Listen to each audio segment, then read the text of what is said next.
कर्म योग का नाम से अध्याय 3 का शुरुआत हो रहा बा।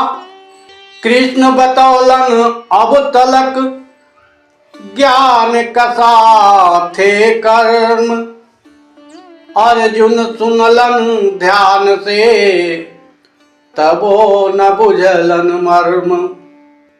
अर्जुन चाहत ना लड़ल तर्क कबुनलन जाल, सांख्य कर्म का पेच फसल कैलन तुरत सवाल। अर्जुन का मन में कुछ संशय आई, दुविधा आई। कैसे पूछता हूं?